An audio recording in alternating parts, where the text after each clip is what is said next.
நீங்களாவே எடுக்கிற தீர்மானம் தாங்க இன்னைக்கு இந்த வாழ்க்கையில இப்படி இருக்கிறோம். இப்ப நீங்க பாத்தீங்கன்னா அவர் சொல்றாரு, நீ எடுக்கிற இந்த தீர்மானம் உன்னோட முடியல, உங்க தீர்மானம் உன் பிள்ளைய பாதிக்கும். இன்னைக்கு நீங்கள் எப்படிப்பட்ட தீர்மானம் எடுக்கிறீர்களோ அந்த தீர்மானத்துக்கு பிரியமான நான் சொல்லுகிறேன், கண்டிப்பா அதுக்கு ஒரு கான்சிக்வன்ஸ் இருக்கு.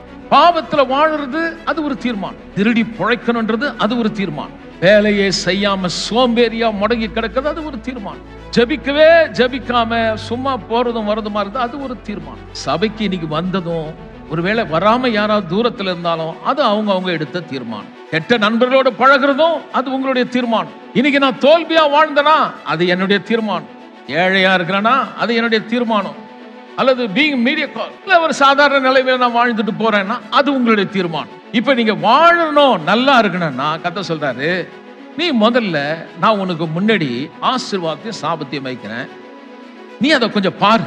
நோய் பிடிச்சு, வறுமை பிடிச்சு, தரித்திரம் பிடிச்சு குடும்பத்துல சண்டையா வாழ்றது வேணுமா, இல்ல சமாதானமா சந்தோஷமா செல்வமும் செழிப்புமா நல்லா வாழணுமா, ரெண்டையும் பாரு.